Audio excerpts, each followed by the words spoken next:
So it's starting to warm up. So don't go out to eat. Do everything in the crock pot. You can do so many foods in the crock pot. So the recipe we're going to do today is slow cooker Reuben dip. But we're going to serve it more like we're going to serve it with as a sandwich kind of stuff. Well, we'll see how we're going to serve it.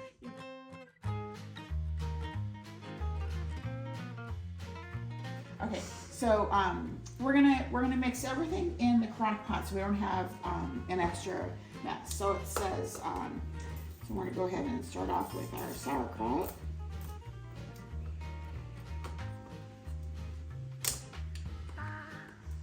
So you want to drain your sauerkraut, and if you want to make sure that you got it all out, a kind of a cool trick is take a plate.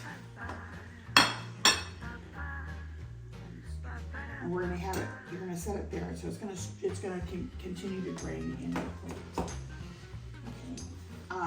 Okay. So while that's draining, we're gonna take 8 ounces of cream cheese, and in this case, the recipe calls for softened cream cheese, but you want to take real cream cheese and let it soften, because if you buy softened cream cheese or you heat this up, you're gonna get a different texture. So you don't want to buy the whipped or the softened cream cheese.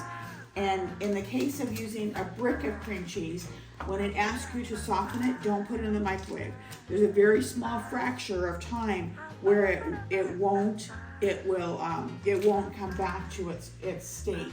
And in this case, you want it to, if you get it liquid, it's going to change the recipe.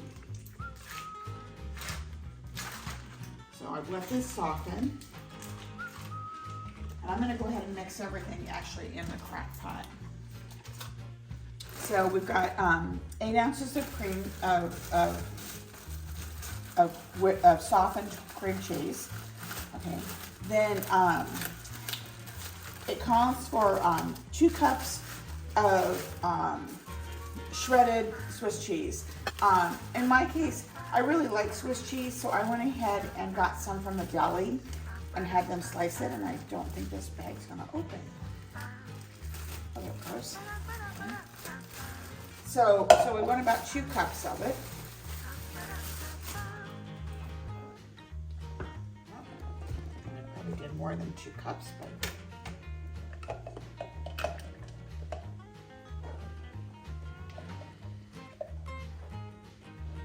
Okay, so we got about 2 cups of cream cheese, so I'm gonna go ahead and put this in here.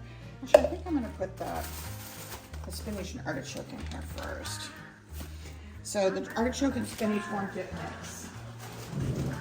And there's so many recipes that this is good for. I'm gonna put this in here.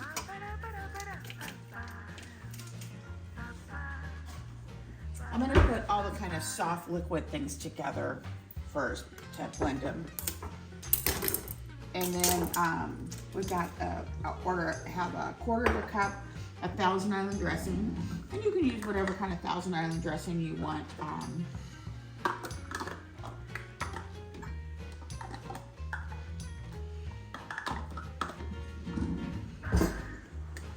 So I got lots of big.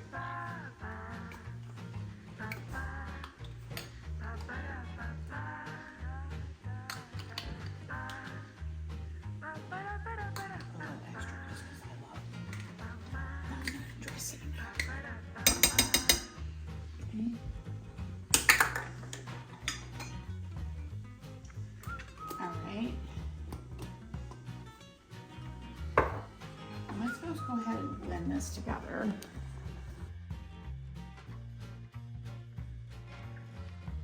Put in the sauerkraut.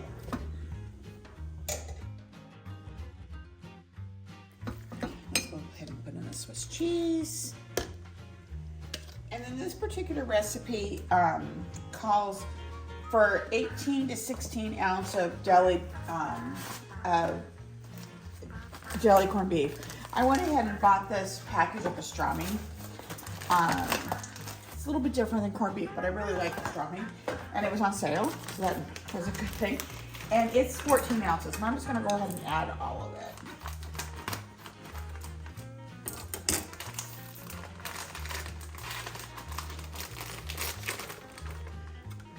And it says chopped. So I'm just gonna chop this. This is pretty chopped already, but I'm just gonna go ahead and chop it a little bit more. Remember, they're calling this a dip. We're gonna actually serve it with some either salad or coleslaw and make it as our main dish. So I'm not gonna cut it up too small.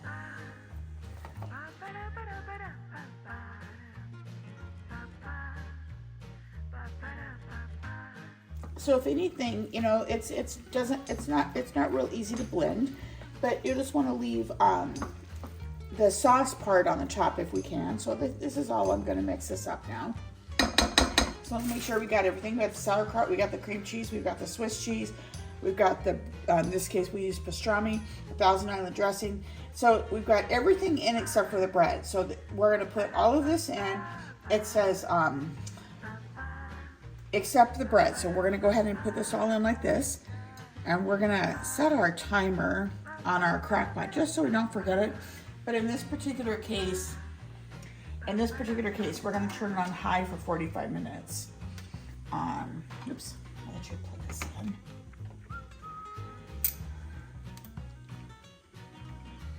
And Chara's already set the timer. So I'm gonna set a regular timer for 45 minutes. Okay, so we got it on high for 45 minutes. Then we're gonna come back and we're gonna stir it some more, and then we're gonna turn it down on low. Now, if you were making this and you were leaving for work, so you can make this part all ahead of time, and then just put it in the refrigerator. And then when you're ready to leave for work, just put it in here. And instead of it, if you need to work and you can't put it for high for 45 minutes, go ahead and put it on low. But just cook it for 3.5 hours or 4 hours instead of the 2 to 3 hours, and that's gonna cook everything. Then we're gonna chop up the bread and we're gonna serve that as a dip later. So we had it on high for 45 since we were home. I'm gonna go ahead and turn it on low, and then I'm gonna give it a quick stir. That's really good. Okay, now we're gonna let it go 2 to 3 more hours. And I've got my timer set on because that's going to be after I go to bed tonight. So we made the Reuben casserole. We made the Reuben casserole, and so now I'm just going to heat it up in the microwave. So I'm going to take what we had here. I'm just going to dish up what I think we'll have. That's probably more than enough for 2 sandwiches. Oh yeah. And then I'm just going to heat it up in the microwave. And then we're gonna spread it on our sandwiches. The beauty about this is it was actually called a Reuben dip. But so if you were gonna have guests, you could make it hot and then cube your bread. I got a pumpernickel rye bread. We're gonna make these as a sandwich, and I just want a half a sandwich. But I'm gonna put on some extra Thousand Island dressing because Charles will make tuna fish sandwiches, and I'm like, oh, did you forget? I want more Miracle Whip. So I like my sandwiches to be dressed. And so put that on. Put that there. And then I've heated this up in the microwave. Put this on here. And remember, this has the dressing in it. It has the sauerkraut. It has the cheese. It is basically complete minus the bread. And so let's see how this is.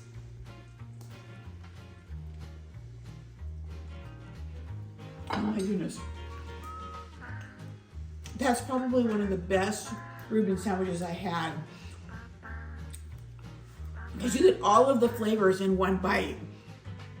Or quite frequently, they'll have too much sauerkraut on it, so you pull some off or something. But you get all the flavors in one bite. So Charles, you're gonna have to try yours. All right, now I'm gonna try the Reuben dip sandwich.